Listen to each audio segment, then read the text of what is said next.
the lab. We two used to work together, and very good memories of really working. Today, the sitting in chair, some of these. Yeah. By the way, all this, yeah. Those Krishnamurti. So today he will be talking to us on data presentation, visualization. The part of the alumni is talk every month. The presentation come and he will talk. So they will be happy that alumni is taking initiative and it's going on. Second talk. Third talk. Jaydev the He was my predecessor for software. Rina, come down. I took it from him. And the lineage goes on. So now I, yeah.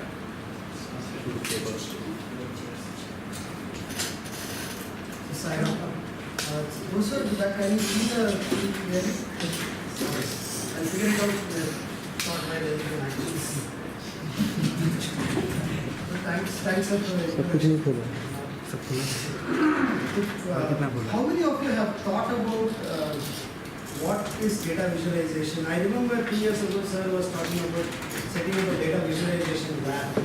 He was saying that Continue that. That's the intention.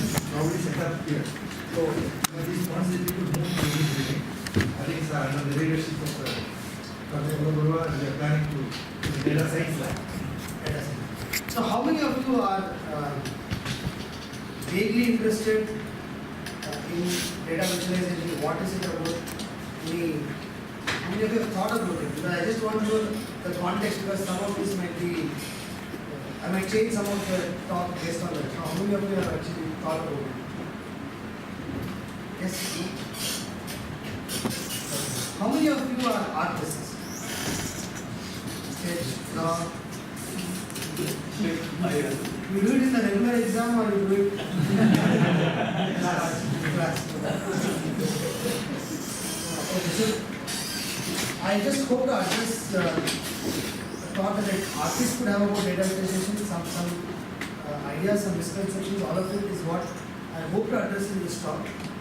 And this talk as a warning is not about anything to do with computer science for now.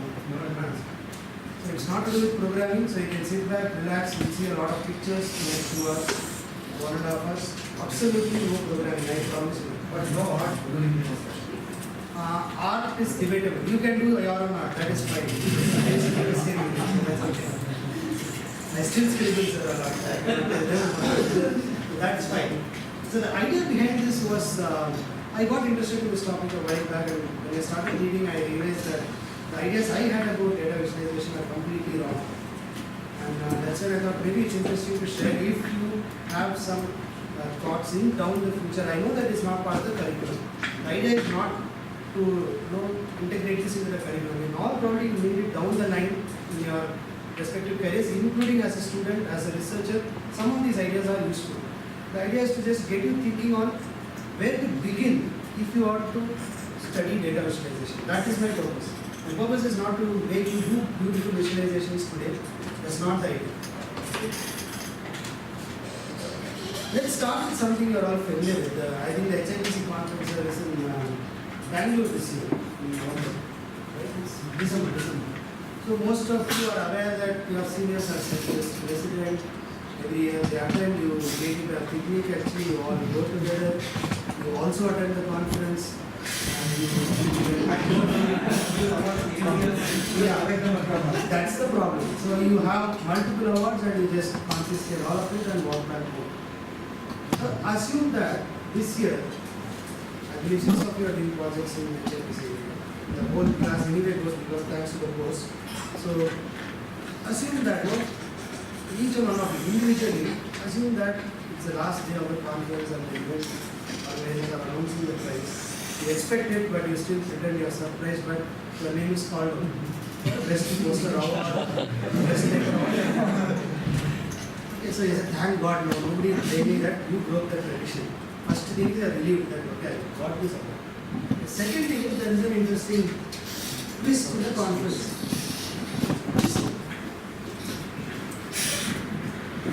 The twist is the event organizers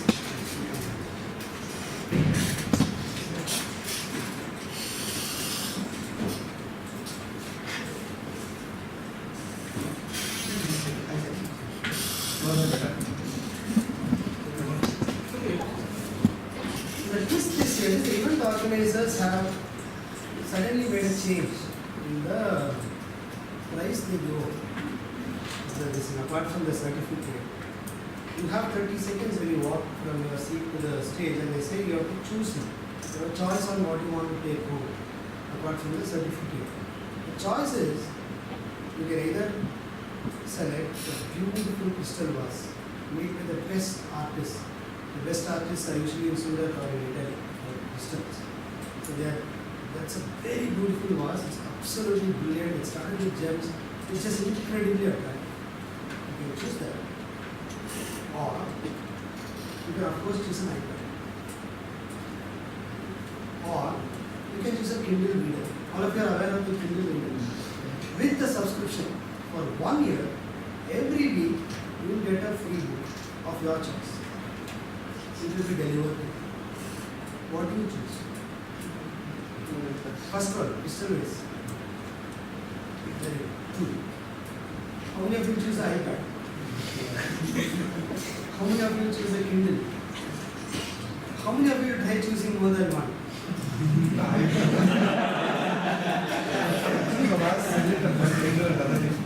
See, this is the essential difference between data visualization that is beautiful, data visualization that is useful. Class is very beautiful, but when given a choice between two things, you always choose something useful. iPad is also equally beautiful. The Kindle is equally beautiful for the reader, but it is also useful. And that's essentially what data visualization is all about. Many books, many authors, many people focus on the art part. The artist in the room, with all respect to you, it's not about art, it's about usefulness. And that is the true essence of a good visualization. First thing, it's the data has to be interesting. If you do not have interesting data, don't even attempt visualization. First, get useful, interesting data. Second thing, it has to tell a story. Story means not something that will put you to sleep. A story means it is engaging. It is not something like, I could have also said, instead of an iPad, I give you something else. But there is something about an iPad that attracts you. It has to tell you some story that it drags you into. And above all, it should be an honest representation of the people.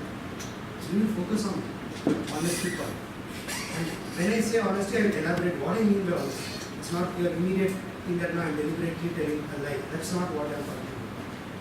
And finally, it should be useful to the user. And that is the true essence of good visualization. Now, this is a very close definition. My goal in this talk is to qualify this definition by adding more and more attributes to what a good visualization is. And somewhere, whenever you are doing anything, I'm hoping that it will help you in making it better. That is my goal. So now my talk, disclaimer, I don't do data visualization as part of my job, so I'm not a practitioner of this. Most of my content is based on what I have read and what I have observed in other things which I read. So my talk is essentially based on the first book that we see there.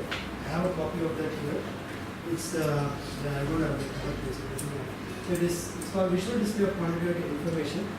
There is this author called Edward Tuff. He's actually a world-renowned expert in information visualization. So if you're interested in the topic, the first thing you should look up is his works. There are blogs, there are websites backing the book. It's very interesting to read. These are only two books I've listed, Envisioning and this thing. There are more books. He is alone. He's a one-man army in this field. I also looked up a little bit on, this is a very nice book called Beautiful Visualization. It's a bunch of essays. You must have heard of Beautiful Code? It's the same series. You have Beautiful Code, Beautiful Data, Beautiful Visualization. That's a series. It's a collection of essays where people have done some interesting stuff.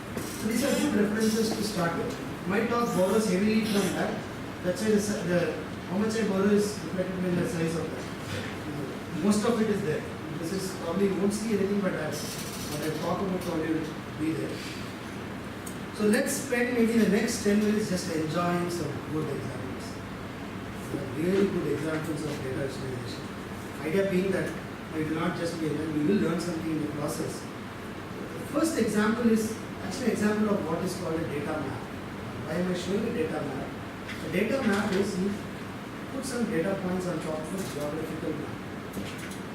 Now, this is what people did until 1800. Data maps were the only kind of graphics that were plotted. And do they have something to teach us? Yes. I'll show you one example. This, can you all see now? Can you see what? You can make out it's a world map. You can make out somebody has scribbled all around wherever there are oceans. So, when was this created? This was created in 1686, well before we had any modern technology available. So that is my lesson number one, that you don't need technology for good visualization. And what has he drawn? It's not something he has scribbled when he's sleepy, or it's not done by a pig. What he has actually drawn is a chart depicting trade winds and monsoons. And let's zoom in a little bit and we'll see what he's actually plotting. You see here, these lines are not evenly, they are not of even thickness. It's thinner here and darker there. That is the direction of the wind. And how the wind blows. He is actually plotted how the wind blows. So if I look at this, if I am here, this is the Gulf of Guinea, the wind is going to blow like this. That is what he has plotted. And going back, where there are actually monsoons, the lines run alternatively and they are denser. Looking at this, I immediately know two things. One is where do monsoons occur and what is the direction of the wind. So I can immediately decide if I am going to take an expedition. Those days people didn't have aeroplanes, you had to go by ship. You have a lot of information on this just for that. And this was done by hand in 1686 by Edwin Hale, he is a cartographer. So this is one good example of visualization done by hand. I won't go into more of these. You can look up actually one of the earliest data maps is in a clay tablet discovered in China from the 11th century age. Somebody has plotted more intricate than this the path of a river. Every stream, every substream is plotted in I think it's a 1 foot by 1 foot clay tablet. It's plotted and they have scanned it and surveyed. You can look up data maps as one example of how visualize. Many people even today do data maps. In the beautiful visualization book, there is a similar data map for now flights coming in and going out of an airport. Similar concepts are still used. So I'll move on to the next example. This is time series. Now, after data maps, historically, people move on to time series. Time series is you show the variance of some variable over time. How did this change over time? Not necessarily money. Something changes over time. How do you plot? So we'll be actually revisiting this time series plot, but let me show you two good examples of time series. Any guesses what this scribble is? I will not first guess, this is difficult, I will not guess. This is basically the train schedule between Paris and the city named Lyon. I think it's Lyon, it's pronunciation anybody was French character. Again plotted in 1885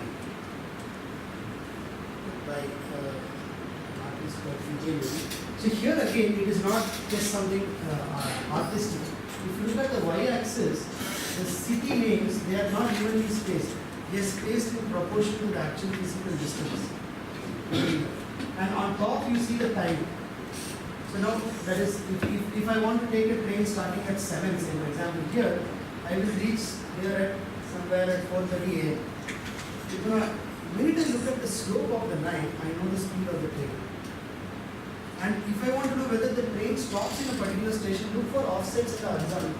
This means this train is going to stop at that particular station for about 30 minutes. Yeah, I think it reaches 15 minutes. So it's about 17 minutes it's going to stop. And where they intersect is where the trains cross each other in different directions. So this is a very dense, actually in terms of the information content, this is very dense.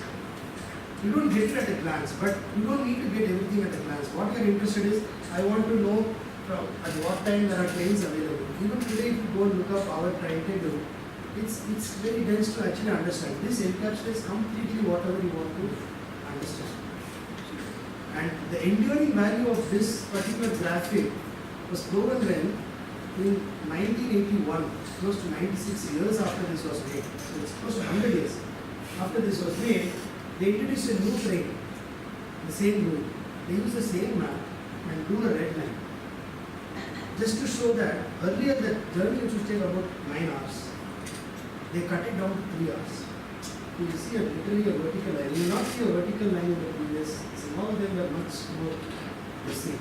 They just plotted a red line and said, okay, this is a new train. End of story.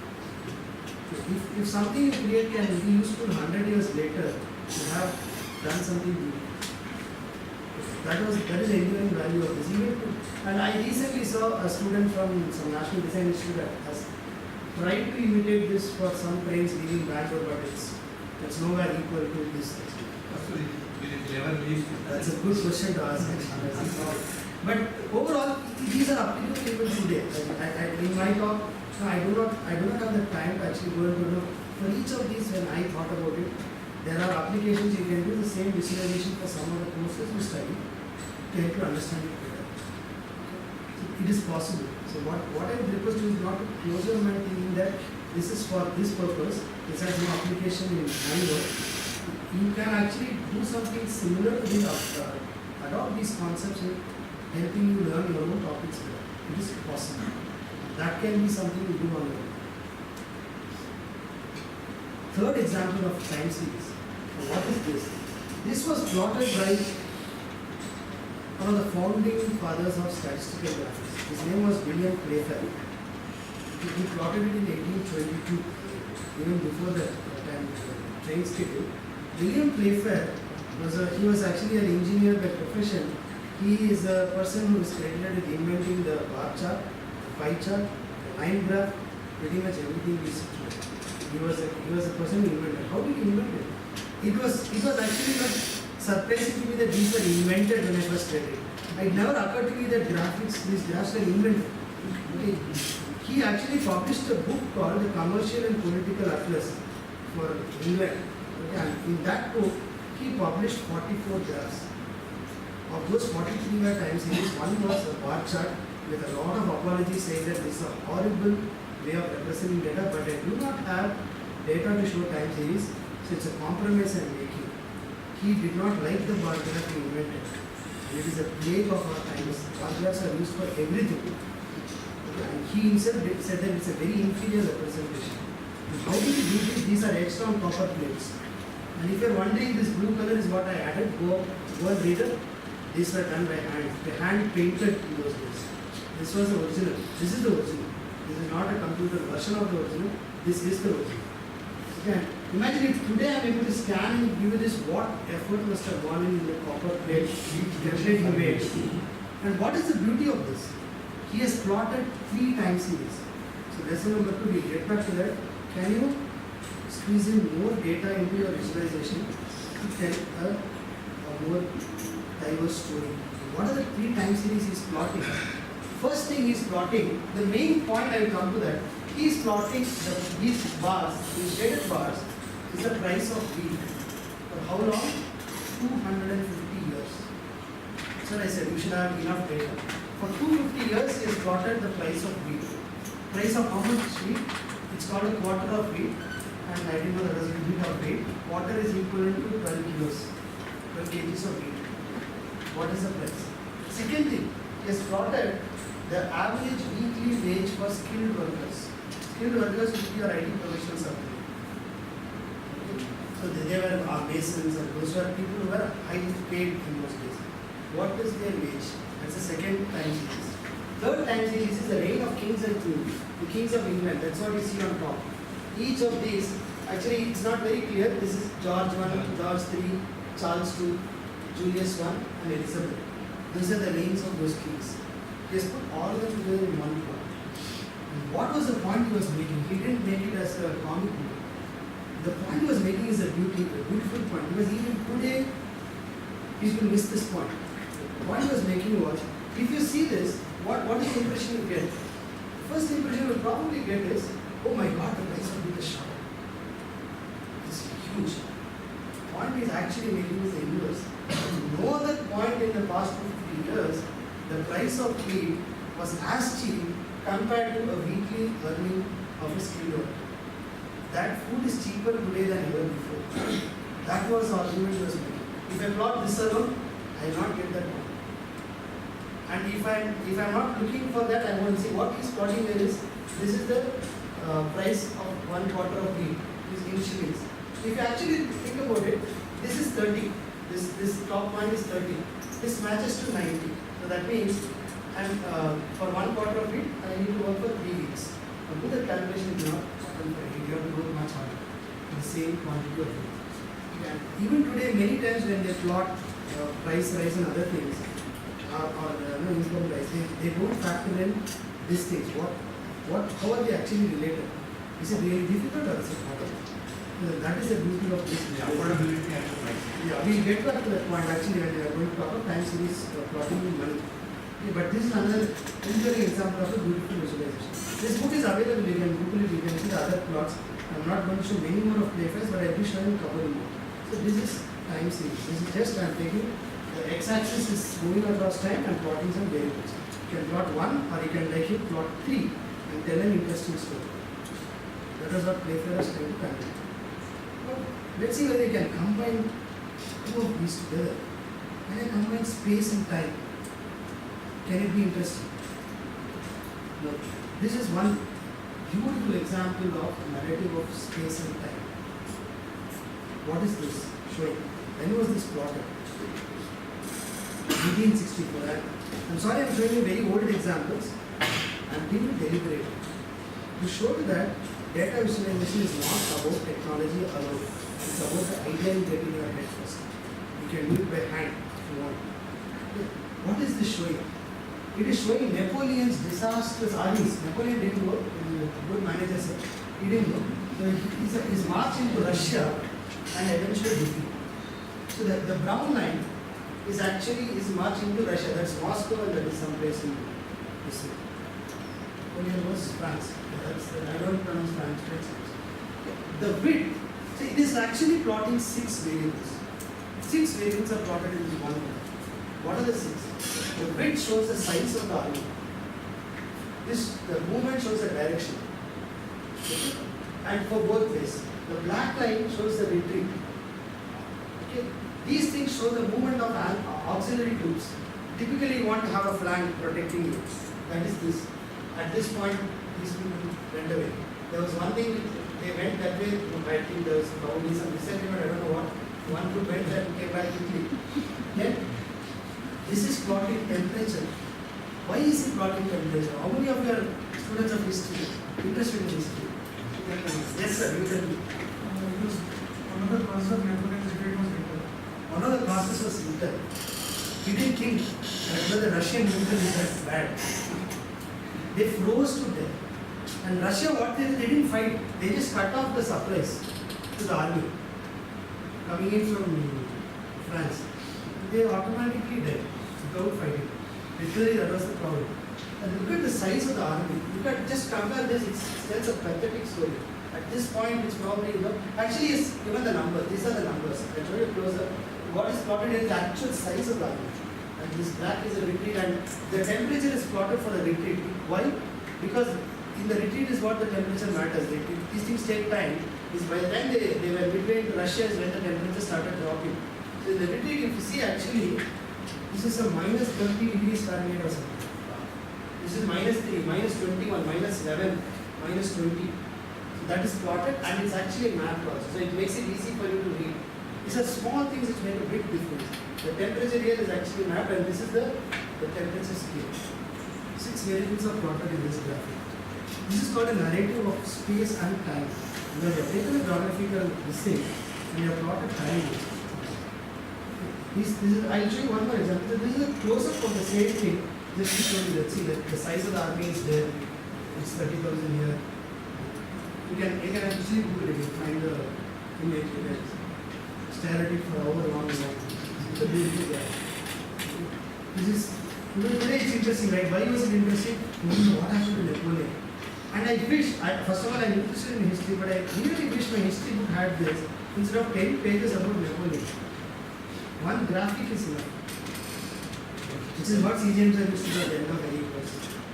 One board filled with the summary. Used to wait for that because the whole course you would have been sleeping. This is again a beautiful graph. One more thing, there are too many old examples. Let me show you something modern, but not colorful. This is plotting the levels of 3 air pollutants in 6 counties of California. Now, I've never been to the US, so I'm not pretend I understand what this is. I just know that one of your seniors is doing his PhD in the Riverside area. Challenge is the University of California. That's all I know. There's nothing else I know. But this here, he has plotted the overall layout of the 6 counties means districts of the US. So let's not worry about the names. So now, why are they plotting these things? This area is known for having refineries and also a lot of people going to work. There's tech industries, actually that's what they call this area. A lot of IT companies are there. So how does it change? So he has plotted 3 different pollutants: nitrogen oxides, carbon monoxide, reactive hydrocarbons during the day. So why is it interesting? This is actually an example of something called a small multiple. I'll come to that. Essentially, you understand one, you understand the rest. It's like the frames of a movie. So here, if you see, this is actually, you can immediately make out this nitrogen oxide is very high in Los Angeles in the midnight. I don't know what they are doing, but it's completely missing in Riverside. So immediately you know, okay, why is this high there? I think that's emitted by refineries or something. The story is there behind. I'm not getting into the story, but this, if you want to understand what's happening to your neighborhood, it's a very good way of actually doing it. You can do that for your own localities. You can, instead of, you remove these pollutants, change it to disease. What's the most common causes of, say, cardiac arrest? Or some, whatever you want. You can plot those things. It tells a very powerful story. You are writing a whole paper, you can put it in one graph. You are done. You can explain this for 1 hour. You can have the entire graph. So this is another example of a narrative of space and time. Before the end of the talk, I'll show you one more. Okay, yeah, this is the levels of, this came in the Los Angeles Times, so there's not any other, it was just a newspaper that did this thing. And the last example I'm going to show is abstract design. This is where your artist will flourish. Here, you don't have space, you don't have time, but you have something you want to show. It doesn't fall into any of the categories you're supposed to. This is something that was published in Scientific American. It's a magazine, you know Scientific American, it's a very nice magazine. That's a Scientific American India edition. How does the face of an animal change between fear and rage? How do you figure out that it is actually afraid? Most of the time when I see a dog, I am afraid. I don't care, the dog is afraid. Because I've been bitten by a dog, so I know that that's what matters to me. So I cannot use this graphic to then compare with what.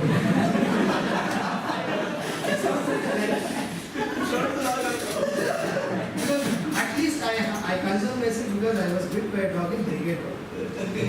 Not by any other by then. Actually, you are bit in a nice road.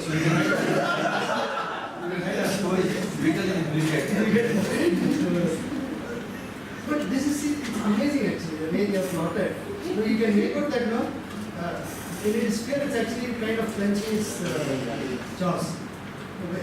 When it is having rage and fear, you run. Don't forget about run. Angry and it's fearful, you run for your life. That's what it means. But it's again a beautiful example of an abstract design. One last abstract design.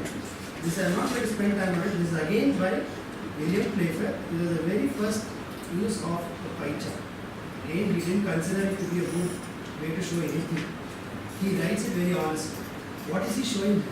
He is showing this is the size of different countries. Don't worry about reading them, they are very small. The left side shows the size of the country, population in millions. The right line shows the total taxes collected in millions. Population in million, taxes in millions. So I can compare. What is the point he's trying to make? That the British government is torturing its people with taxes. How is he making it? This is one of the few countries where this line is literally twice as high as the population. Probably the taxes were coming from India, we don't know. That is a different story, but at least it's saying that the taxes are high. Only England and this is I think Spain. Only two countries where the total tax collection is higher than this. This again, this was 1801 was the book which I started with, commercial and political affairs. This came with that. This is another kind of abstract design. So, I'm not going to talk about this, I'll let you read it.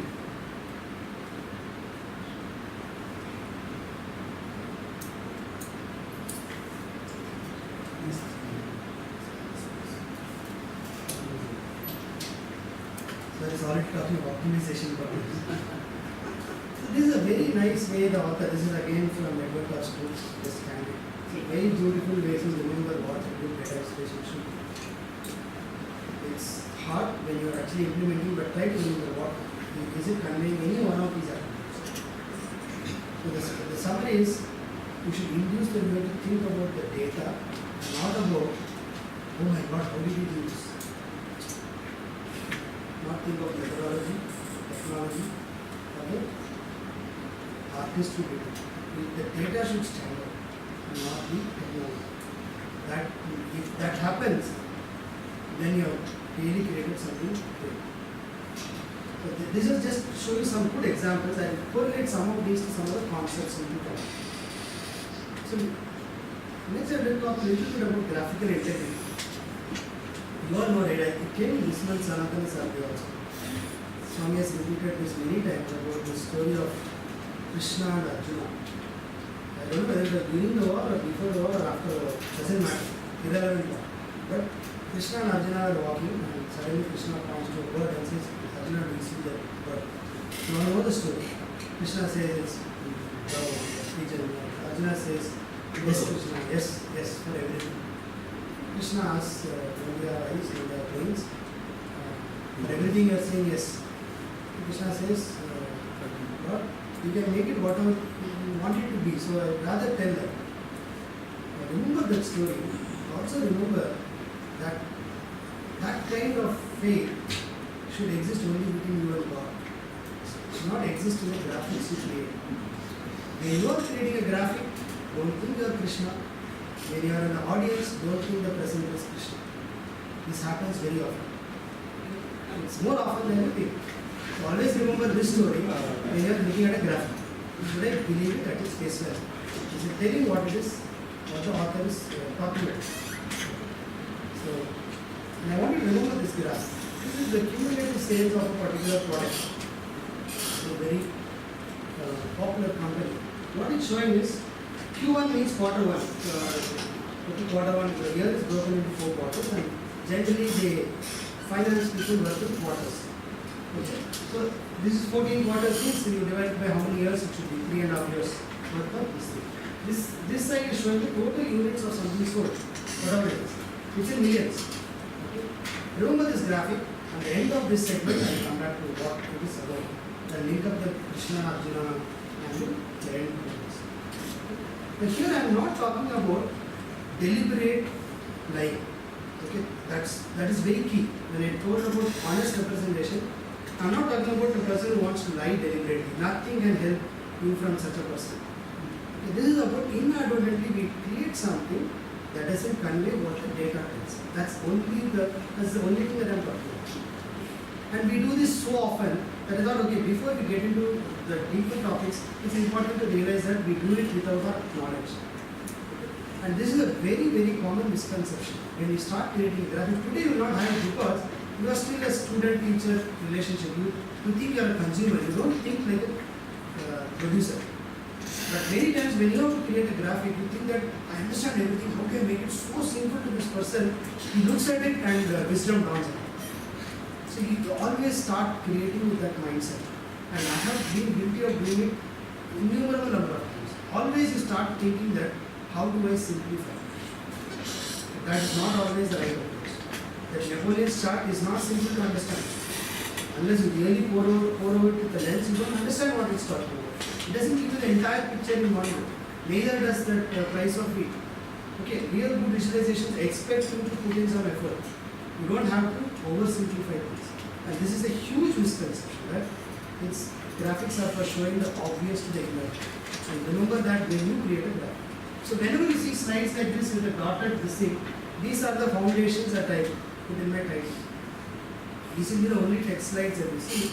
These are the main things that I hope that you take away from this presentation, apart from the fancy images. Those are. So we look at multiple aspects. So what are the causes for loss of integrity? One is when you have something in data, the data has some effect. Effect in data means you are comparing the value of a variable A between two rows in your data. So that there is a difference, there is an effect, percentage difference. Is that percentage the same? It's an effect in data versus effect in graph. You will see that examples of it. Then many times what we want to show is a variation in data. The data is changing. We try to show it as a variation in design. And I'll show you examples where that can go awfully wrong without your knowledge. The third thing is about real currency and nominal currency. I'll come to it in a particular example. This will not occur to you because we are not finance people, and finance it has its own problems. So this again is an old graphic. I'll also show you a modern graphic, but this illustrates the example well. So this was actually, as you can read, some body in the US, they just said this will be the fuel economy standard. All auto manufacturers have to ensure. What did they say? Look at the graphic. This is 1978. Okay? This is 18 miles per gallon. In 85, they said it should be 27.5 miles per gallon. This is what they said. Each year, this is this thing that you should achieve. Okay? Now the graphic was fine. It seems to convey the image. It would have taken a lot of effort to produce this in 1978. When you look at what is actually wrong, because at the face of it, there is nothing wrong in this graphic, but there is something seriously wrong. And that is quantified by what we call as the life factor in the graphic. How do you compute it? You compute it as the size of effect in data divided by the size of effect in graphic, or the other way around. You take the ratio. Essentially, look at the size of what is the size of the effect in the actual data divided by the size of effect in the result. So in this particular case, and that should be between 0.95 and 1.05, which means that the sizes are approximately the same. These numbers are what the author says. Keep it reasonable. That's all I'm saying, because you don't know how to keep it reasonable. So if you look at that graphic, the life factor here is 14.8. What it means is, if you compare the fuel economy standard for 1978, that line is half an inch long, 0.6 inches long. The line for 1985, what the data says is it should be 27.5 miles per gallon. It's about a 50% increase in the district. But the line is 5.34 inches long. If you just take, it's approximately a 50% increase. If it's 0.6 inches, this should be 0.9 inches. This line, it is 5.3 inches long. So it gives you a different perspective. Oh my God, this thing is increasing drastically. But if you plot it another way, what it actually shows is a different story altogether. What it's showing is, what they wanted you to do was increase the mileage gradually up to 1980. From 1980 to 83, it increases at double the speed, and then it evens out from 83 to 84. None of this comes out in the previous line. So this is actually the rate supposed to increase. And life factor, once I read about this, it ruined my life. Everything you look at has a huge life. And why is this a problem? So you can argue that this looks approximately 50% larger to me. That therein lies a real problem. Perception, there are no fixed rules on perception. Different people perceive different things differently. So if you plot something, making the assumption that this looks twice the size of this to me, so for everybody it should look as twice the size, it may not happen.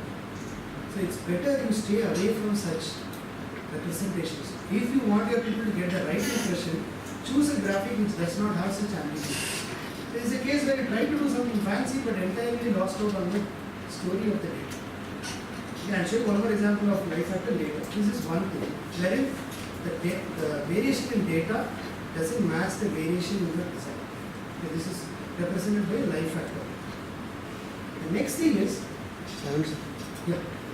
Sir, what if the author didn't mean to actually represent the width through the fuel economy? It was just part of the artistic part that Exactly. the road is going behind. Author didn't. Author didn't mean to. But what is the viewer interpreting that? Because finally, why are you doing it? You are doing it to convey an image, convey a message to the viewer. That's where you have to take a call. Your artistic needs versus the real message. And always the real message should come with reasonable artistic needs. So you're not saying that it should be a tabular data. That is boring.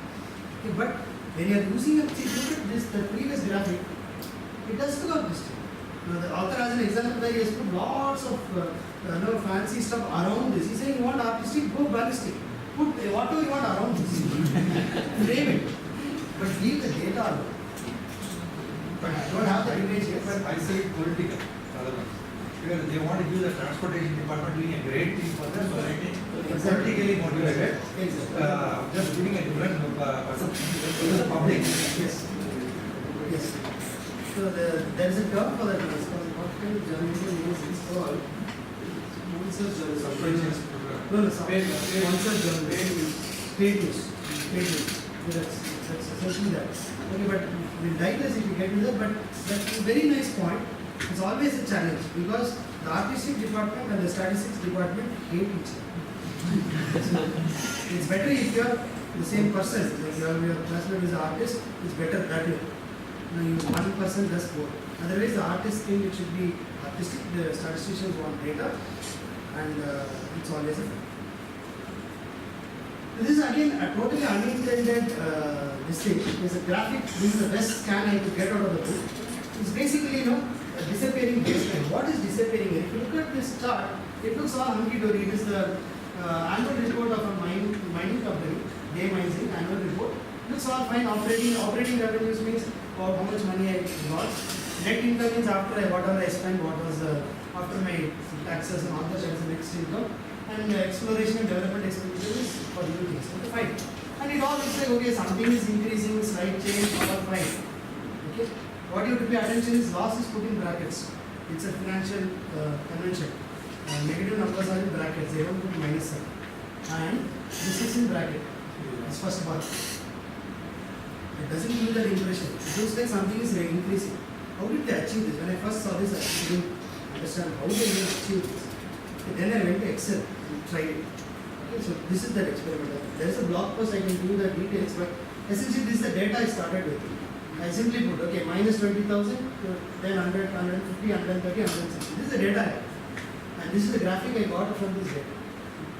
How did I do it? He's shaking his head. I think cheating.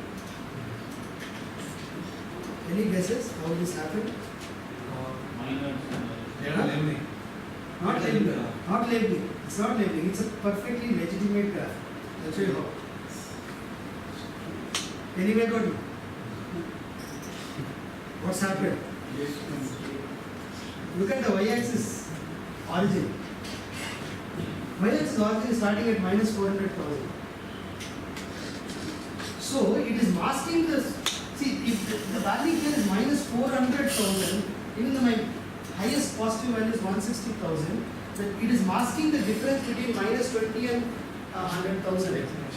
It is 120,000. Difference is only this much because the actual bars are starting at minus 400,000. Move your y-axis origin, you can do these kinds of fancy stuff. This is a case of deliberate this thing. But you should be aware. When you are reading any financial report or any data, if you see a bar graph, look at all these aspects. It's important. Just to close it out, this is what it should have been. Normally, mathematicians expect 0, 0 is origin. Mathematicians are a minority. Finance people outnumber you any day. Remember that. MTech is 15 strong, MBA is 60 strong. Any day will be outnumbered. Still equal to 60. Number, see, if they spend one day, they can produce 10 graphs. They can produce 60 graphs. 6 times the size. That is the problem. So this is the actual data. This is how it is represented. So now you can relate to what this means. How did this thing go up here? The origin is starting at some negative value. So this is called the case of the disappearing baseline. baseline is moved up. This is another way in which here this is an example of design variation. I was talking about the second aspect. One is size of affected data, size of affected graphic. This is a design variation where you have just moved the y-axis label. So that can cause ambiguity. One more example of design variation. Where is this publication? National Science Foundation, the largest funding body for scientific research in the US. One of my classmates is working there. So 1974 again. What are they plotting? They are basically telling the US is not getting any more Nobel Prizes. What's going on? They are crying about that. What is the variation? Any guess? What is the design variation in this graph? This is very, very common. The other previous one might not be common. This is extremely common. What is the variation?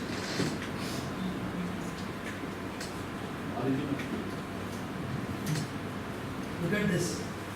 1931 to 1941, 10 years. 41 to 51, 10 years. 51 to 61, 10 years. 61 to 71, 10 years. But what is this line? 71 to 71. The last data points are for 4 years data. The rest of the points are for 10 years. So what this point is plotting, for example, is the number of Nobel Prizes awarded between 61 and 70. For 10 years, which is this country, France got in 10 years 7 Nobel Prizes. In the same 10 years, UK got somewhere around 13 or 12 Nobel Prizes. US got somewhere around 27 or 28 Nobel Prizes. This point is plotting 4 years worth of data. So it's showing a dip. This is the design variation when you suddenly change the scale of your plotting. So again very common. Sometimes you suddenly change the scale to fit it. What was the real data actually? What actually happened? What actually happened was this. If you take 10 years worth of data, there is no decline. It's actually skyrocketing. So this is another example of very subtle design variations which occur in many graphics. This is again, it's a peer review thing, National Science Foundation, so you don't expect that these kind of things have it. It might have escaped the editor, but these things do happen. So that's where you have to be very two ways. One is, you should be very that you don't do this inadvertently. Definitely nobody from Pharmacy Institute will do anything like this deliberately. You might do it inadvertently because the technology you sometimes will do something there, you have to be cautious about it. And you have to be more cautious about reading content which is actually victim of such techniques. Again, always believe that people are not doing it deliberately. It might have happened inadvertently. This is another design variation. Now, design variation is a very vast topic. The book has many more examples. I am not getting into all of that. So, in many ways, you can do design variation to show data variation. So that is not always clear. We have to talk about money. Okay, the last part. This is a plot which says how much is the New York State. State is a they call Tamil Nadu, Karnataka state. How much are they spending? Like our state budgets. What are they spending? Here again there is a design variation. You have only one number to show. That is for each 10 years, 66 or each year how much money you spend. That is one variable. Remember how many dimensions are there in your graphic? How many dimensions are there in your data? Your data has one dimension, that one number. Here, the number of dimensions in data is approximately 6. You have a bar graph to start with. There are 6 degrees of redundancy in a bar graph. We'll get to that later. Plus, it's 3D. And then you have perspective. Perspective completely messes up your understanding. The whole thing, it conveys the image that it has been steadily increasing. Right? It is using design variation.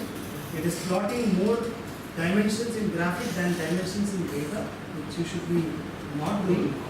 What is the real data? Another thing you have to understand is, this is 10 years worth of data, 66 to 76. Last year petrol was 70 rupees. Today it's 75 rupees. We all know that price of gone and low. You know that hostel mess accounts, how that each year the same food you get. If you are in Vrindavan, the same menu you get.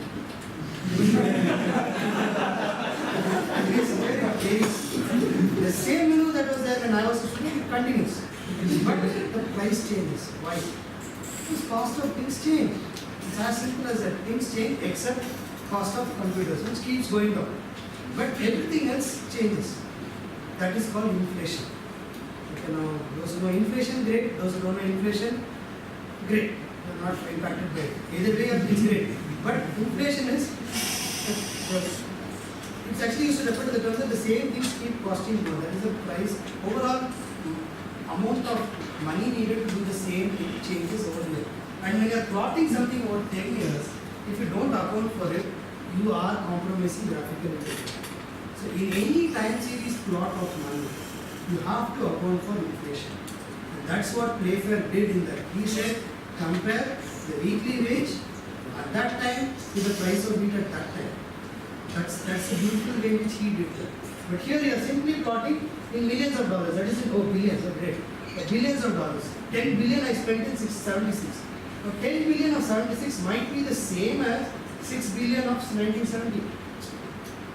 So am I just spending the same amount and doing the same thing or not doing the same thing? Mostly in the case of politics, it is not, and the corruption levels have remained the same. That's all I can say. So what if you can adjust for inflation.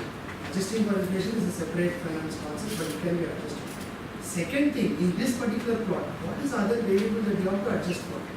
Population growth. This is state expenditure. Number of people change in 10 years. So if there are 10 people and I was spending 100 rupees on the 10 people, now there are 100 people and I am spending 200 rupees. Which is better? You have to account for population growth and for inflation in any plot with regard to people and money. When you do that, what is the graphic that comes out? It's gone down. In the previous graph, it looks like it's gone up. It's actually stayed within the same 5% range. 5% variation, if you account for bribes, it's nothing. It's remained the same. It's a totally different story. So remember, time series plots of money, you have to account for inflation. That is the thing.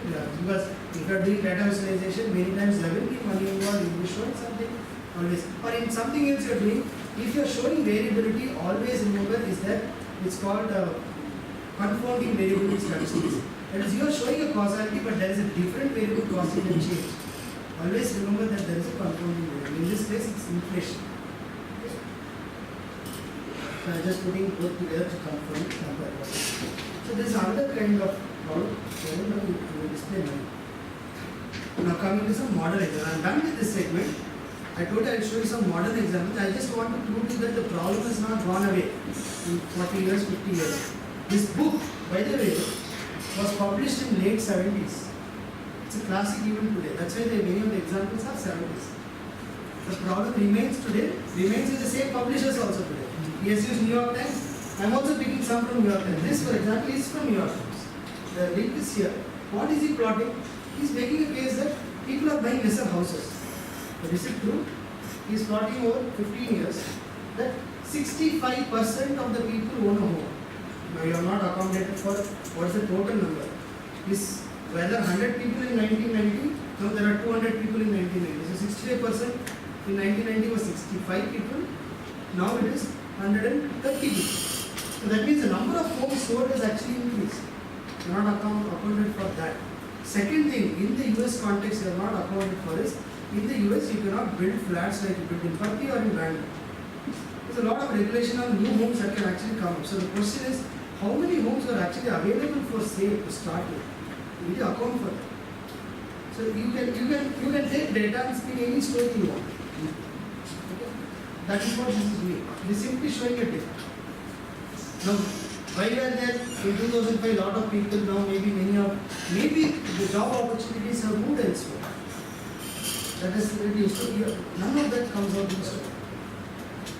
The story actually has a picture of a homeless person who is next to a dilapidated home and he is saying it's my dream to own this home but I don't have money to buy the home. But this graphic does not tell that story. That's a different story. That's totally different. This is from this one issue of Time.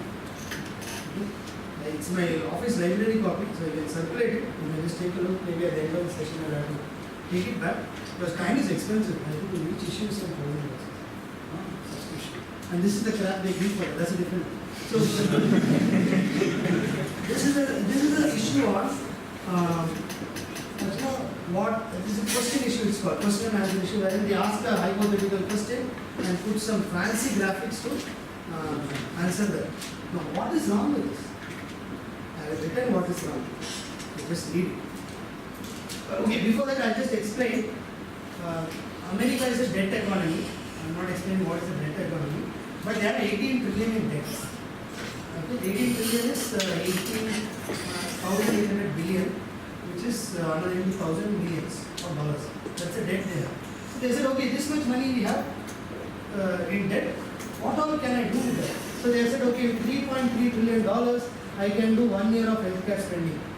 So what they are telling now, debt is so huge, so many nice things I can do with that debt. That's what you want to tell. But now look at the life at home. You just compare that with this. The size of the effect in data between 3.3 and 3.8 is 14%. The effect in graphic is 29%.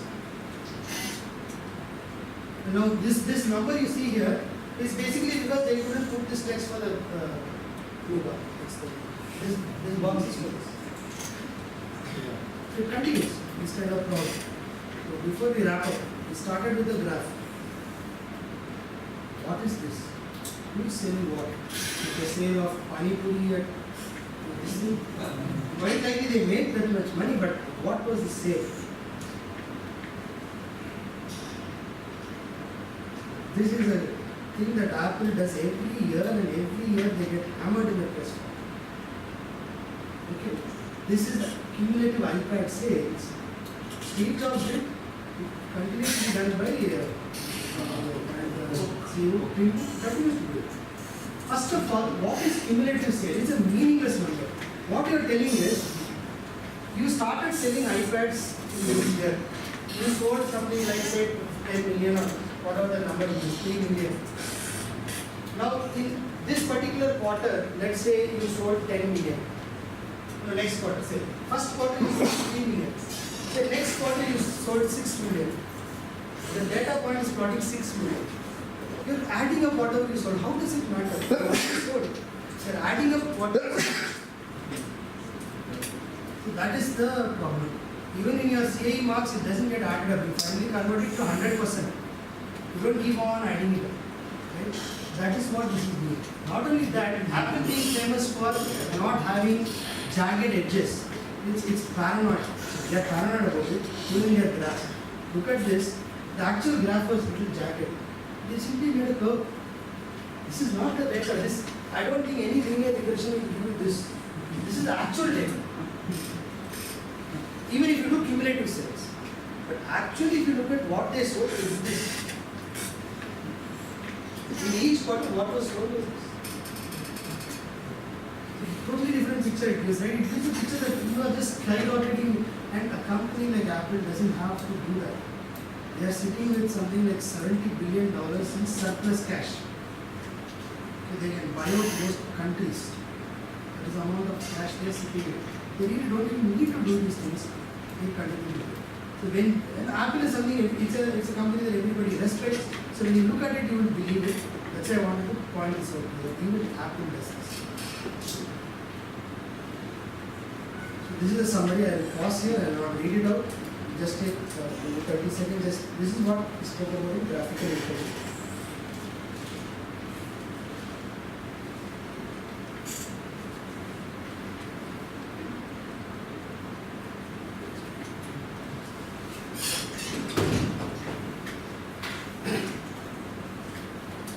Fine. I didn't show you too many examples of this, but always remember this. The fourth point.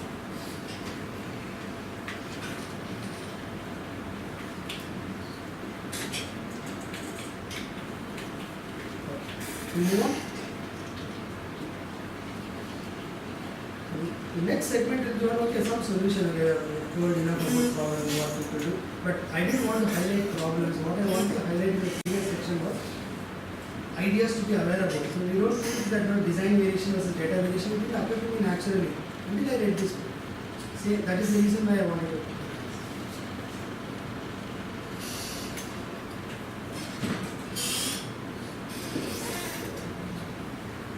Here we talk of some solutions. Simple things that you actually do today, which has scope for improvement. We'll start with the definition of something called data ink. It was more prevalent, more relevant for print.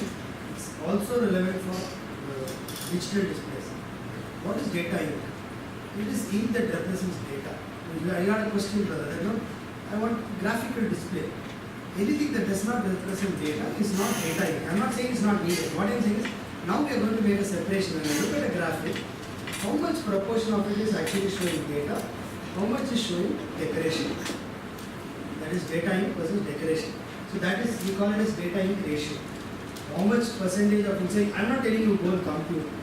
I'm telling you be aware of this at a higher level. How much of it is actually showing data? What is the total ink ratio representing the graphic? When you say ink, think of digital displays also. It's the same. Because the idea is to maximize data ink ratio in a graphic. That is, as much as possible, it should show data. And the decoration should be lesser. That is the principle. Let's look at some examples of common plots and how you can improve or maximize the data ink ratio. How many of you know about box plots?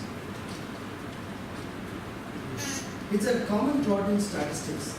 It was invented by John Tukey. Actually, there's another point that some of the best graphics were created in the 1800s by Playfair, Lambert, and Mary. These are three people who were almost like, like age gap between Playfair and Lambert was something like between you and Palazzo. Contemporary, but age gap, but they are the same time. But John Tukey was 1960. He was a statistician. In the 1960s, he came, and between these two periods, there was literally barren. Nothing new came out. Then John Tukey was actually, he I think worked with some, I forget the name, but he worked with some interesting people. So this is his invention. What does it show? What, you know it. Want to explain to you? So it's basically have a data set. You can break it down into quartiles. That is, what this shows is these are the minimum data points. So supposing I have numbers running from 1 to 100. 1 is my minimum. This will be 1. That will be 100. Simple enough, minimum maximum. This is showing median. You all know what it is. Median is a midpoint of the data, not the mean of the data. It means that 50% of my values lie below this. 50% of my values lie above. So it could happen that in your 1 to 100 now, 100 numbers, 99 numbers could be below 50. And only one number is above that. So this will not be 50. So it will be something like 10 or something. But actually, this marks the data point where you can assume that 50% of the numbers are good. This represents 1/3. That is between this is divide this into half. Yeah, divide the upper half into half. And right here, this is the box plot. This is called the first quartile, second, third, fourth quartile. These are the interquartile ranges. So this is a simple box plot. By itself, it's not useful. But if you put two box plots together, immediately you know how the distribution changes. You have two sets of two arrays. You put box plots for both of them, immediately you can make out how the distribution changes for their values. That's the value of a box plot. Look at this. This is a box plot for a series of numbers. Now, in your example, if you are doing a sorting algorithm, you can actually plot box plots for different types of inputs and plot what was the time taken for the sort. So this basically, what is it showing me? If I am interpreting this box plot, for example, if I look at this, it shows me skew. It shows me that a lot of my values are below the median. So very few values above. That's automatically telling me, right? Approximately 75% of my values are below, 25% of my values are above. It's giving me some ideas about the distribution of my data. But even this has redundant data. When I say redundant data in, I said decoration, let me correct myself. It's not just decoration, even redundant thing. For example, what is redundant here? I just need to plot this value. I'm using a whole line. I need to plot this value. I'm using two lines. And one will do. So that is removing redundant data. This is one principle that I want to optimize everything. If I do that, what do I get? If I remove unnecessary, I get this. Now, how many of you feel this is a better representation for this? For many people, this will be better because it automatically receives scatter plot of the medium. The scatter plot of the medium doesn't show up there. Okay, it automatically shows me the variation. Now, I'm not saying that this is always better. That's why I asked. In some cases, this is better than this. It shows me more data. Now, I can show that this is how the median is varying automatically. And it's got the same informational content as the left hand side. Both have the same content, but this is using lesser mean. So, but that means when I'm reading it, I spend lesser effort in understanding. When we see the graphics also, I think we should look for the data in rather than the data. We will always look for that. Sometimes we should. If I'm looking at other things I'm wasting, actually you get tired. If it has too much of redundant thing, right, you will gloss over it. Which is what I do in most of my corporate presentations. So you just gloss over it. Right? Because it's just too much of fancy stuff. You stop. It's a very important point which student is bringing. It's very, many times you think that I have put in hours of effort into this and I have crammed in a lot of data and I have this captive audience of people listening to me, but nobody seems to be getting excited about the point I'm making. That's because they don't get it. You have put so much of data, that's the problem. And it happens most of the time. Most of it. There are many reasons for that. One of them is this. Okay, your graphics are actually not showing what you actually want to cover. So this is the redesign of the box plot. Now I'm going to show you redesign of 3 plots. I'm not sure I'm going to show you everything. Just to give you examples. Okay, these are possible. These are ideas. You can adopt in anything you want. Essentially the idea is you look at a graphic, what is data in? Can I even remove redundant data in from it? That's the question that you should ask. The second thing is your famous bar chart. Histograms, another name for that. Is there redundancy here? There is. Earlier I would not say, but now after I read about it, there's too much redundancy here. This grid is unnecessary. I'll show you why it's unnecessary. I told you there are 6 degrees of redundancy in a bar chart. 1, 2, 3, 8 used 4. The number you display 5, and the height of this 6. The 6 degrees of, when you want to show all this on top, you have 6 degrees of redundancy. Bar chart. But you want a bar chart? Have a bar chart, but let's make it slightly better. What can I do? First thing is remove redundant data. Remove the grid, not necessary. Okay, what else can I do? Because of lack of time, I'll just show you what all I've removed and then I'll explain you these are all I've removed. Ideally, I would like to take you through what all you think. This is one example of what is possible. You are all better, more creative. You can think of what more can be done to make it interesting. So the same bar graph that you probably use in some of your papers to publish. Can you make it more interesting? This is one thing. I removed the grid, but I left markers. Now, when I say I, all these ideas come from the book, not me. So the grid now, I can immediately compare these two numbers. I know that this is 30% more than this, because these are evenly spaced. And I know that this is again 25% more than this. Straight away I can compare. That is gone. This has now become what? These lines have become data. Earlier the grid was not data, the grid was decoration. Now the grid has become data, converted. Because now it shows me something. It shows me something over there. Now there, I have actually not plotted every value. I am plotting only the data that exists. There's another thing, you'll see that more of that. You can play with your labels. You don't have to show everything in a label. It's not like the answers you write in your exam. You don't have to write everything you know. You can put only few of the data points. It conveys the message much better. If you look at it, I have not plotted everything. I have plotted only a few data. That's enough to make the comparison.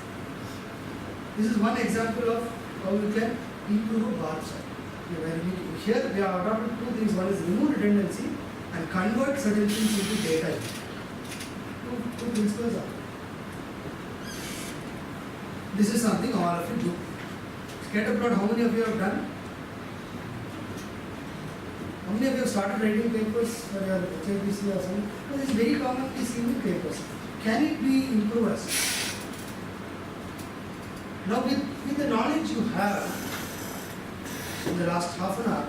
Can you tell me what you can improve in a scatter plot?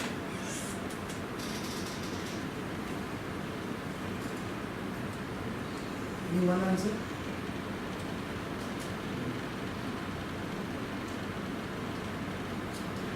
Anything right?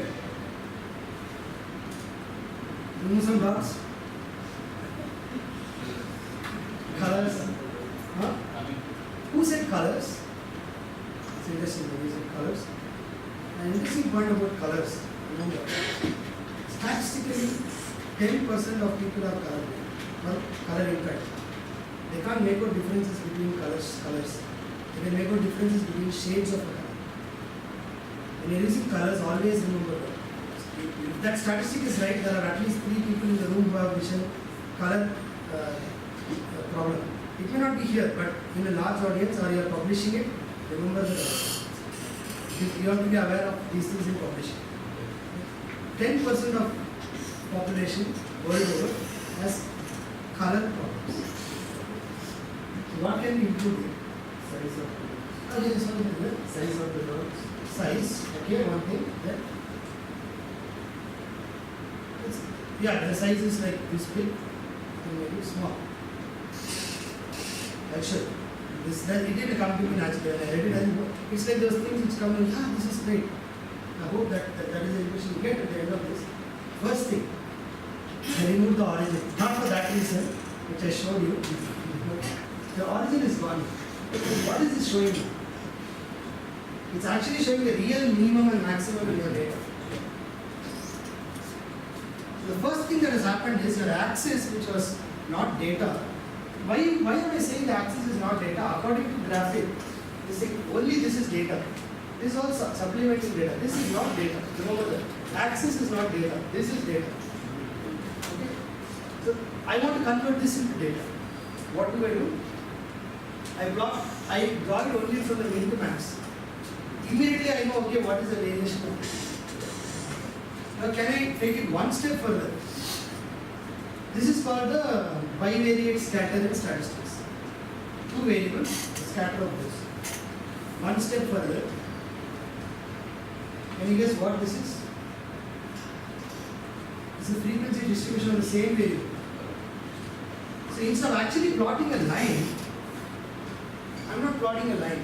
I'm plotting each data point in one line. That's what I'm doing. So immediately I know this is called the marginal distribution in statistics. So now earlier you had a boring scatter plot. Now we have a scatter plot with a marginal distribution in one graphic. So I immediately know, oh my god, wow, most of these x values are in this range. There is very few here, there is very few there.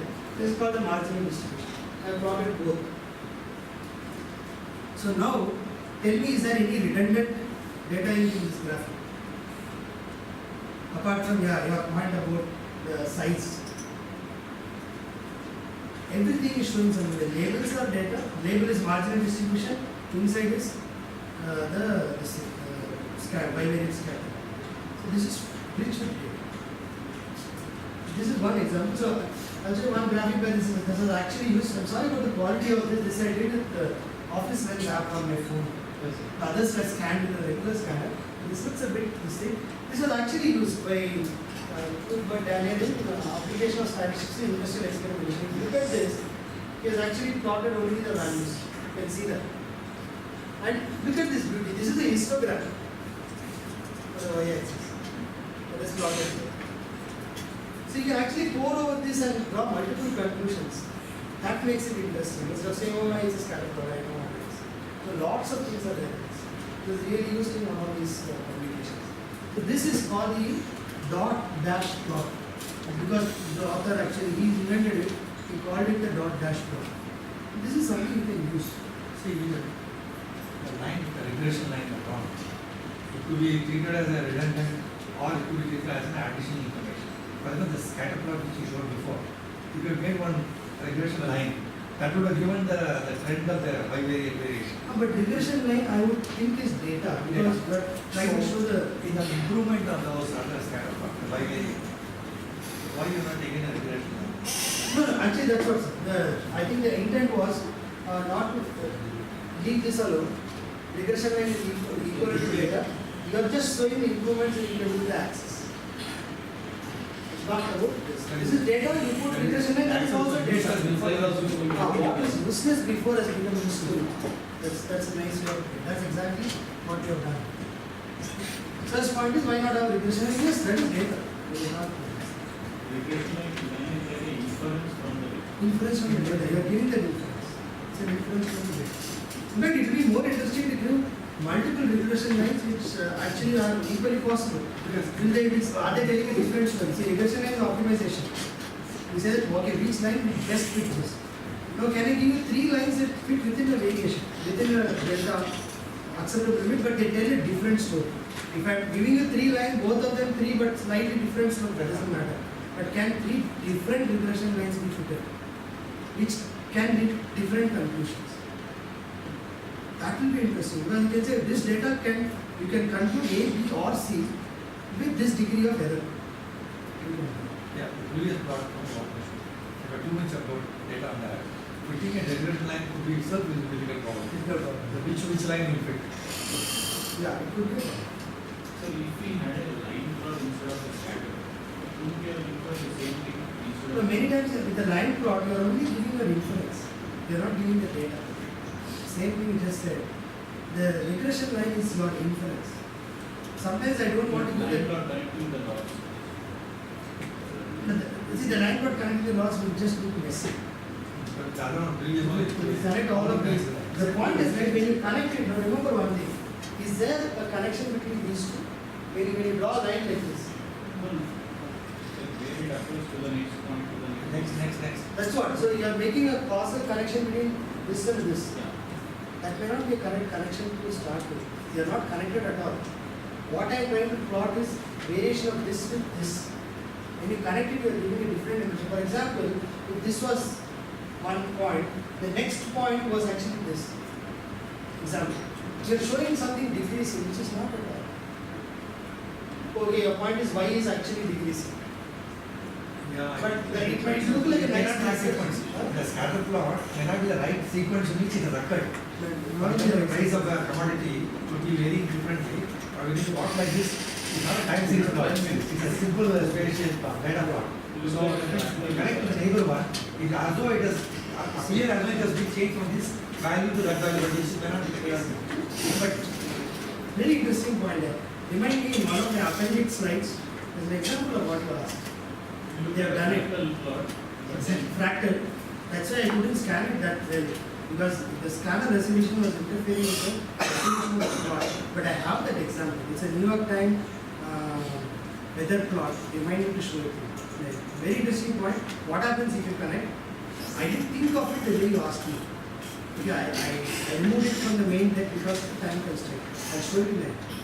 Interesting. So that's called the scatter plot, the dot dash plot. Now, this is another variation of that. He calls it the rug plot because it looks like rugs connected. What it's showing is the same thing. Now, this is x versus y. Now, how does this same x change with z?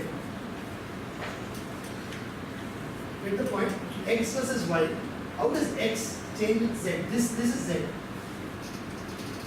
So this he is marked it right. See, this data point here has become this data point here. But this I see as applications even in some of the image processing algorithms. How does the data point move across variables? So how many variables has he plotted here? 1, 2, 3, 4, 5, 6. 6 means it is actually 2 plus 5. 7 variables are plotted in this. the multi-dimensional one, but Multi-dimensional. what is two-dimensional plots? Yeah, but it's very interesting way to show it. You all of you get the point? Anybody didn't understand, stop me because I'm just going. Good. Assume this is x. Let me draw it maybe to make more sense. There's no need to spoil the graph. This is x. Okay? Now you plotted y here. Now you want to plot x versus z. What do? You make another box plot. The same x to x. This is also x. This is z. Now you want to plot z with some a. Okay, take this z. Same thing. Make this a. You can go on like that. And what is the beauty? The same point, you know how it is moving here. This point here becomes this point here, and becomes this point here. You can show the variation.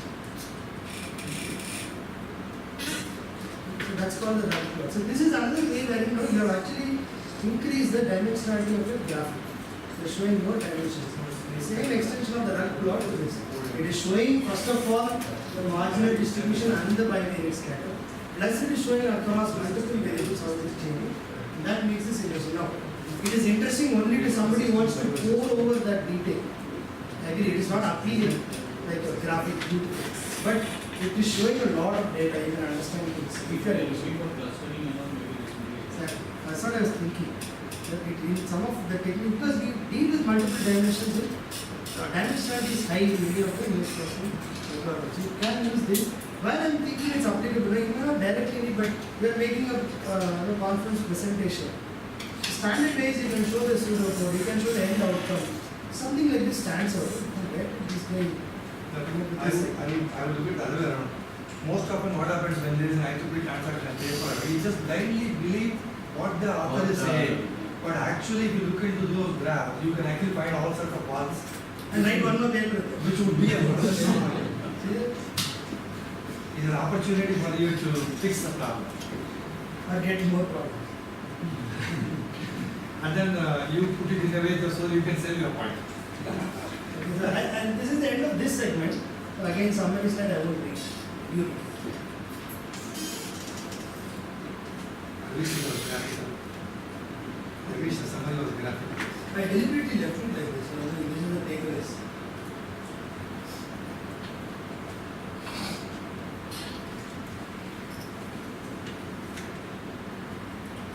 Fine? You know?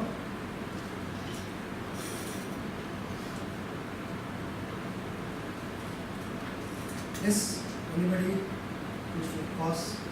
Update? I have two more short segments to go. And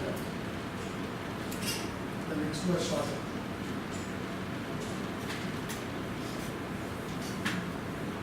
So now we are done with we looked at a graphic, we defined what is data is, we saw how it will increase the proportion of data in the graphic. So we have squeezed everything possible out of it. Now what more can I do? Can I push it even further? Can I push the graphic even more? Can I make it 10 more? And that's why we discuss the same element. We were talking about, they are telling about the size of the scatter plot, right? Can I make it 10 more rather than just that one value? It's a hypothetical question I'm asking, but that's what we call as multi-functioning elements. The same element in the graphic is telling more than one story, more than one data point. It's actually representing more than one thing. Can I do that? Can I do that without completely losing out the story? That's the trick. Many people do that by putting in more and more and more into that, and at one point it breaks down, loses all meaning. And I have examples of that I'm not showing, but it happens. It happens very often that if cramming too much, then it loses all meaning.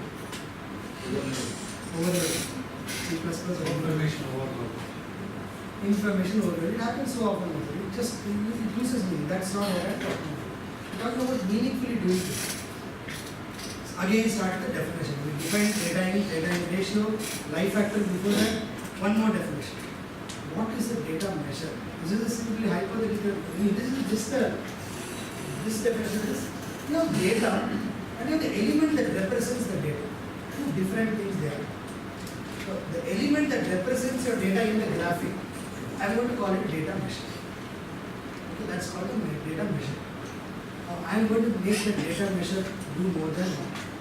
That's the philosophy. Understood, everybody? So we have already squeezed out data in, done everything. Now I have that poor measure line there. Can I go and squeeze something more out of it? Okay. That's the idea. Here it becomes, this is where from pure science, you need a little bit of artistic thought on. If you, when I say artistic, right, given this goal, you don't need to no calligraphy or something like that. What I'm saying is, given this goal, can I make it 10 more than 1? You start asking yourself that question, the ideas will pop up in your mind. It's not, okay, let me know that I won't say it's artistic. Keep this in mind and say, I want to do it for this graphic, you get some idea. It's aesthetics, but aesthetics is a very broad definition. Many of us get put off saying that I am not aesthetics, I cannot do it. That's where I don't want you to think it requires aesthetic sense. Rather than, I want to make it do more than one thing. How do I do it? And then look at whether it looks good. So more than starting to think that if I don't have an aesthetic mindset, I cannot do it. I don't think it's true, because the second example I'm going to show you will prove that point. Here I'm going to show you some examples. These are well accepted plots. The first one is called a stem and leaf plot. It's a plot actually. It's not. You have seen this, a stem and leaf plot. This is actually displaying the height of 218 volcanoes in Japan. You need a typewriter to do this. You don't need anything more than that. What is it doing? It's break down the data element into a stem and leaf. Stem is the last, most significant digit. The rest of the digits are the leaf. Or the other way around, sorry. You take the last digit out here. See, this one is actually telling, if you take each unit is 100 feet, it is telling the first one, what are the values being represented by the first line, these are the values. You can actually go and read up about this if you want more details. And this is highly applicable to a lot of CS concepts. The stem and leaf plot. Including like if you want to plot how much time, how many cache spaces were there, many things you can plot with this. The first thing is actually 0, 9, 8, 7, 6, 6, 5, 6, 2, 9. This is representing these data points. 900, 800, 700, no, yeah, 900 feet. 900 feet. Actually, it is 9, 8, 7, 6, 6, 5, 6, 2. Okay, in terms of feet, they have 600 feet, 600 feet, 500 feet, 600 feet, 200 feet. That's what the first thing is representing. What's the second line representing?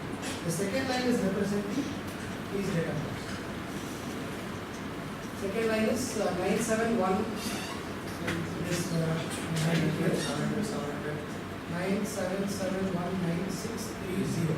It's like a mobile number. So this is actually representing 900, 19, 17, 17, 11, 19, 16, 13, 10. Into 100. That's the data points. That is representing. Does it make sense now? It's got. Now the data measure is your data directly.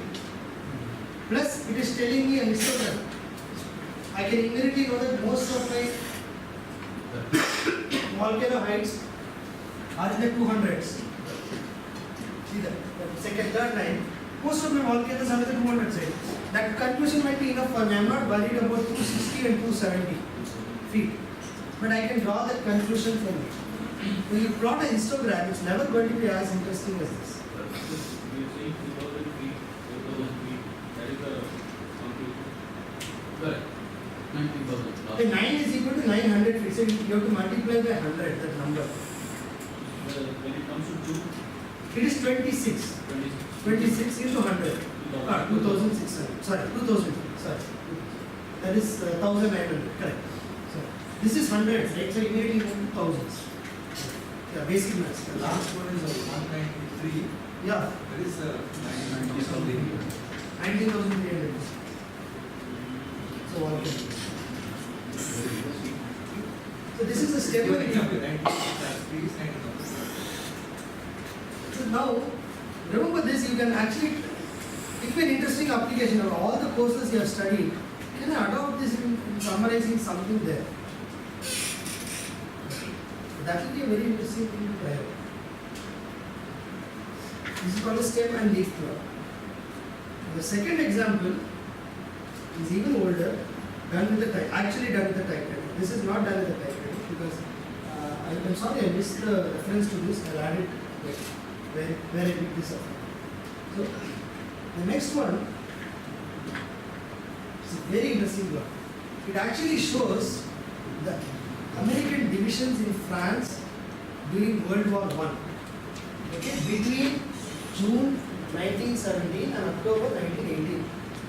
That is June to June, July, August, September, October. 1 year, 4 months. I want to know who are there. The division is generally an army is broken into divisions like we have Gurkha regiment, that regiment, but you have breakdown numbers. Just take the Gurkha regiment, give it a number, say 10. So there are numbers for each division. For which divisions were in France? That's what this was actually done with the calculator. What is it showing? It's actually here, it's an example of a triple functioning data measure. The data measure is showing 3 things. What this shows is Division 1 was the first to land in France. They landed in June. They were there till the end, till October. Next guys to land were August. Division 2. So June, July, 1 division was enough. Okay, next one landed here, they were there till the end. The next one landed on 26. So it is actually showing 3 different data measures. It is showing the length of each division in France, the division that was there in France, and the duration of the estate. No, sorry, 3. I said the same point twice. The length of each division in France, which division was in France, and given a month, which all divisions are in France. But this is only number. It identifies the divisions. It's not the size, it's just a number. That size of the division is not clear. This is just to tell you which divisions were in France in each month. What duration? It's showing 3 things. That's all it is showing. So if I look at it now, I can immediately say, okay now, when could the war have been at its peak? It is in October. See the number of divisions in France. Approximately each division will have the same size, number of people, number of fighters. Usually the same. So this is a very interesting way to represent the same data. It is not a stem and leaf plot, it is not having any name, but it's an interesting display. I think you should do it for Mahabharata. How many acronyms were there every day of the war? You can do that. You can even do it for some of the CS concepts. I didn't put it here because I was all the way thinking I did not have time. It's a very beautiful plot of the thermal conductivity of tungsten. Somebody has made a plot of, they didn't bother, you know the thermal conductivity graph now.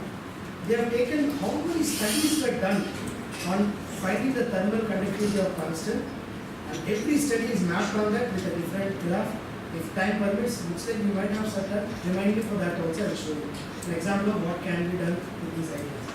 I am finishing up anyway. So these are the 3 things. 3 different data. Sams, so, isn't it also a little misleading because it gives me the idea that all of these units, divisions were there in the full strength all throughout? They were there. Full strength. Means was there no reduction in the strength in the men? Oh, that question? That's an interesting point. That is not conveyed. I think the point of this was who was there in Germany. It's a very interesting point. You say it is probably, see, you show this graph and start discussing. You say that in July I needed this many divisions because I lost people in so many divisions. See, as long as the number is there, that means at least 1% from that division is still alive. That side is there. He's raised a very nice question. So what if everybody from this division died in the war? Then this should not be there. Usually the division was not called back. Not called back or not, then everybody did that. So that point you should make in the explanation of this. They are recruiting for parallelly for each division. I mean, it's a very nice point. I have no answer to that. Somebody created it, I am showing you, but it's a good point you raised. Because in terms of strength also, if we try to conclude that in October there was a larger strength of the army, I may be misleading because all the other divisions might have only 1 man standing, except for the very last one. Might be. So maybe the next example I am going to show you will help you actually, iron out those kind of misconceptions. But I really like the way he's thinking now. He's telling you there are so many problems with this also. I agree with you. There are problems. Okay, so this looks nice, but you don't, that story is not told here. Very interesting, but then how many totally people were there? That doesn't tell. Maybe if you had added a number here, total strength, That would have at least helped them. So you just add top number in circle. You put it in circle, that's not a division, it's a total strength. Okay. You'll at least be able to compare them. But will we get data measures which tell the entire story? It may not, but you can see that's what you should do is you should remove, your idea should be to remove ambiguity. If you cannot put it in the graphic, put it in the explanation of the graphic. This is the graphic. Generally a graphic is not freestanding. It will have a story around it. You'll be writing something around it. You have to put that. No, this is what I have assumed, this is what I control, these are the things I do not have, everything you can use. But nice, very nice question. Really nice question.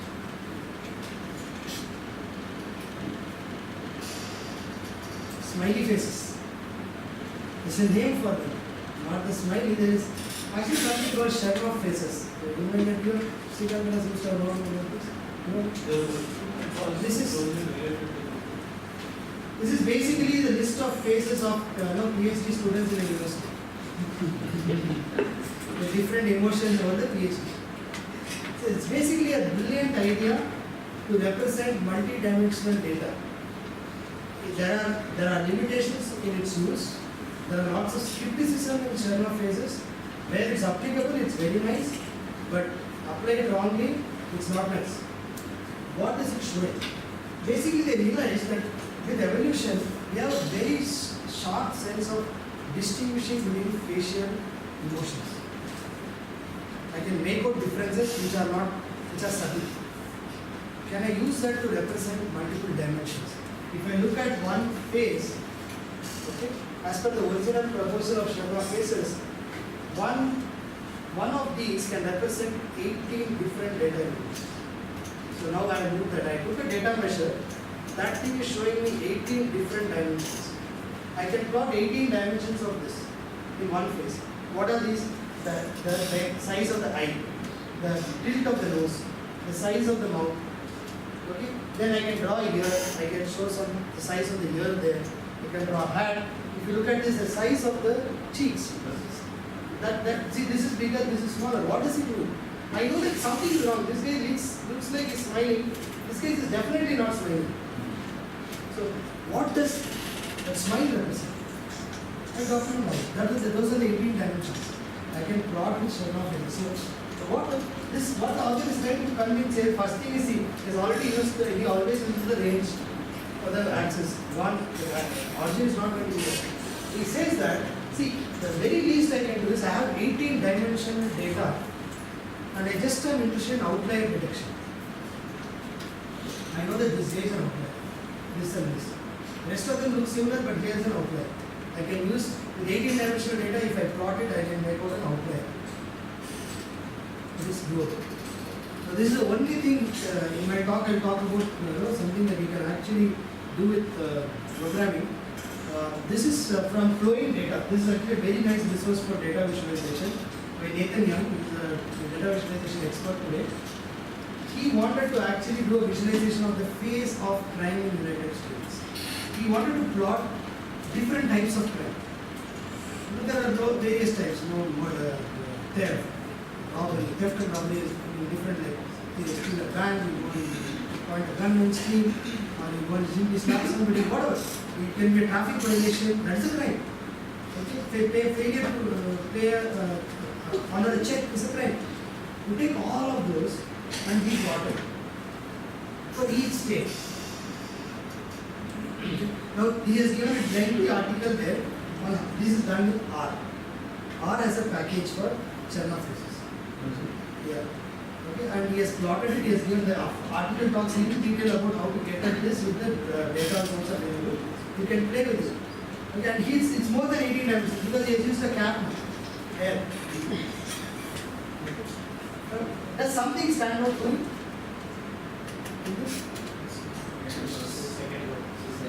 District of Columbia, stay away from them. Something is wrong with them. And he has explained actually, if you see on top, he has actually explained.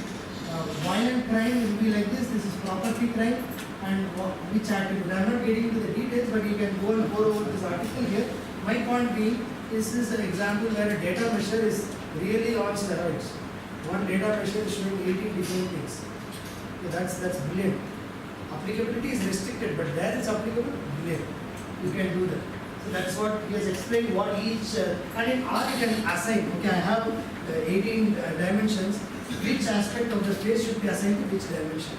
That package in R has that capability. Because by default, it actually showed where there was a lot of crime and they smile. So he says, that's not what you want your people to understand. I want to invert that. And then he did that inversion and all that he has explained. This you can read it up. Even if you remember just the space of crime in the United States, you Google it, you will find, you can read about Sherlock Holmes. And the last thing is, this is just an aside point. You can even do this. Your data measure, we talked about the axis so many times. Remove the axis, make it the line. Y-axis, no need of x-axis. That itself is the plot. This is a numbers can double function. And my last point is, we have done all these data measures, all that. I still have more data to plan. This is where it gets into high-dimensional graphics. Generally, when you have high-dimensional graphics, you have to think of 3 different viewing angles. One is what is seen from a distance. Seen from a distance, all students are in whites, they look the same. Okay, what is seen up close? What your teachers see, what you see in yourselves. And what is implicitly seen, that you know for yourself, what you are. Okay. And that is very true for data visualization. Some many things is you don't put it out there, but it's implicitly seen. Okay, I'll show you one example of such a graphic, which is plotted every time that event happens again in the US. I wish we plot such things for India. Some of you can take it up as a project, you can plot it. This is the population distribution of the United States. You know that large parts of the country are, people are implicitly seen. I get an idea of when I see it, I immediately know where more people are living. Implicitly seen. This is very high dimensional graphic. I can zoom in, I can see each dot, that's what they say. One dot represents 7,500 people. You know the distribution where they are. Now zoom in each state, you get more details. So that's a very high dimension. Where here again the data measures are doing that. This is the interesting graphic. This has been doing from 1970s. The book has a 1970s example of the same graph. Let's see if I can put it up.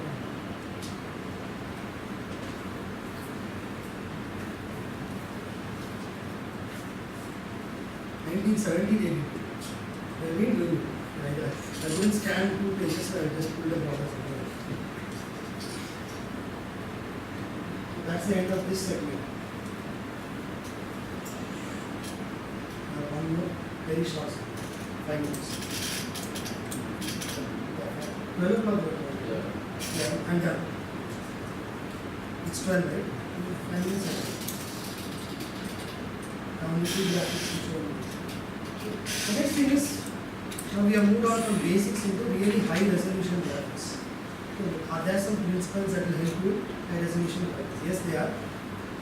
Basic thing is the very top of data density. It is the number of entries in your matrix divided by the total area of it. Entries, they are not talking about how much ink or something. Number of entries, this is high resolution.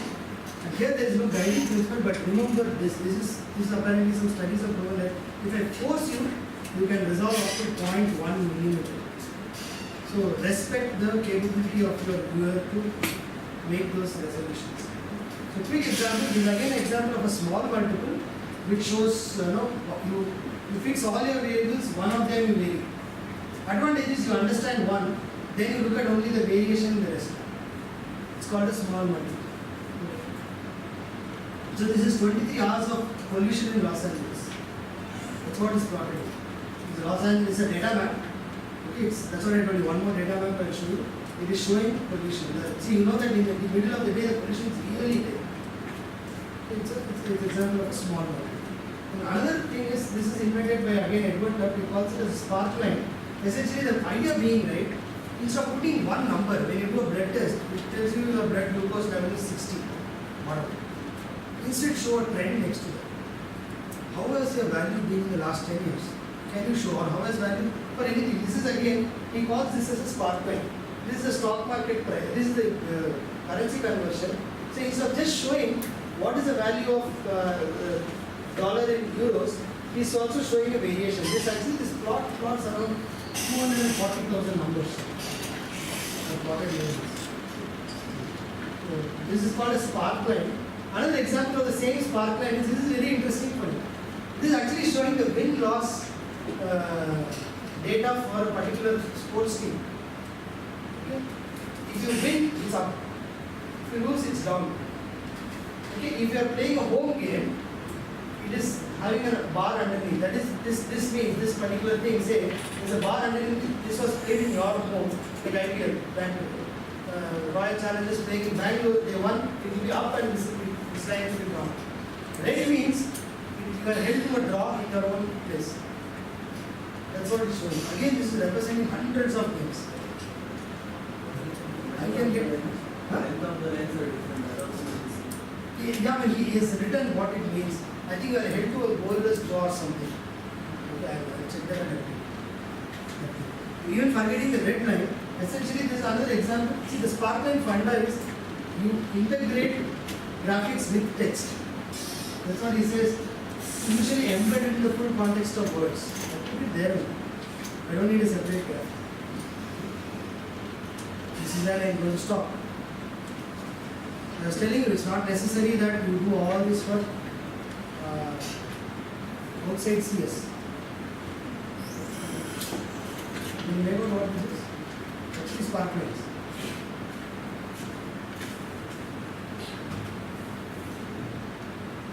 It's taken 5 different distributions of input and shown how quicksort works on that distribution.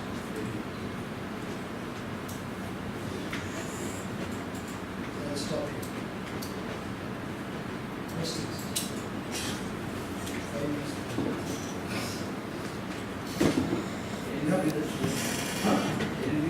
Sure. Slides will be there. Definitely. So, yeah. Any no questions? Thing is that dining hall will close. They go. That's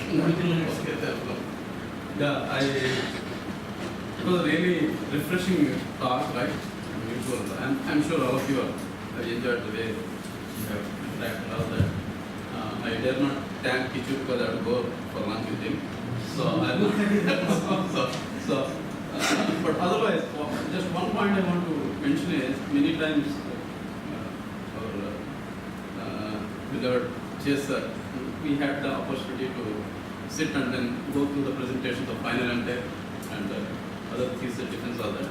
Invariably it comes questions, 99% of the time questions were raised with respect to data visualization.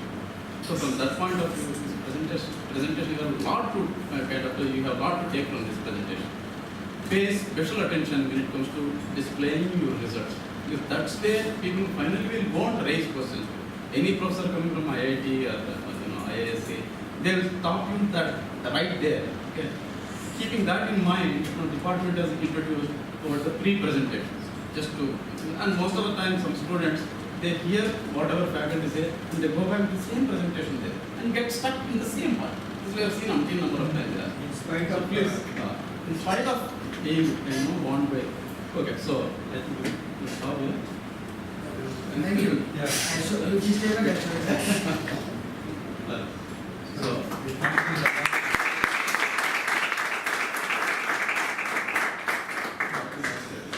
Yeah, I'm materials. not sure what's the fact. Yeah, I think you guys have made us.